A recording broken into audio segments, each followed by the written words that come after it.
আপনারা সকলে আমার টিকটক আইডিতে একটি ভিডিও দেখেছেন গত কয়েকদিন আগে একটি গান সম্পর্কে। এই ভিডিওটার নিচে অনেক ভাইয়েরা কমেন্ট করতেছেন যে হুজুর আপনি আমাদেরকে কেন গান শোনাইলেন, আপনি গান সম্পর্কে ওয়াজ করেন, আমাদেরকে আপনি গান শোনাইলেন।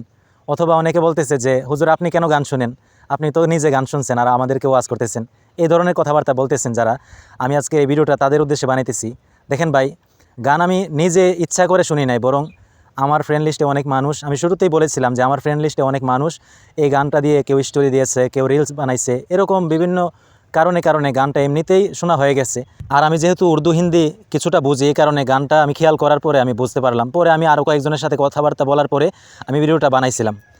আপনারা যারা এরকম কমেন্ট করেছেন যে হুজুর আপনি কেন শুনেছেন, আপনি কেন গান শুনলেন, আমি আসলে নিজে গান শুনি নাই, বরং সেই গানটা বিভিন্ন কারণে শোনা হয়ে গেছে। তো আপনারা আশা করি বিষয়টা বুঝতে পেরেছেন। আর যারা বলেছেন যে ভিডিওর শুরুতে কেন গান দিলাম, এরকম অনেকে কমেন্ট করেছেন যে ভিডিওর শুরুতে কেন গান দিলাম। দেখেন ভাই, আমি যদি এমনিতে ভিডিও করতাম আর সেই ভিডিওতে আমি বলতাম গানটা, আপনি বুঝতে পারতেন না বা অনেক মানুষই বুঝতে পারতেন না সেই গানটা আসলে কোনটা। এজন্যে ভিডিওর শুরুতে আমি গানের 2টা লাইন মাত্র দিয়েছি, এই কারণে যেন আপনারা বুঝতে পারেন যে এই গানটা কোন গানের কথা আমি বলতেছি ভিডিওতে। তো বিষয়গুলো আশা করি সবাইকে বোঝাতে পেরেছি আমার পক্ষ থেকে। তারপরেও যদি কেউ কষ্ট পেয়ে থাকেন, সেক্ষেত্রে অবশ্যই আমি আপনাদের কাছে ক্ষমাপ্রার্থী। সবাই আমাকে ক্ষমা দৃষ্টিতে দেখবেন। আসসালামু আলাইকুম রহমতুল্লাহ।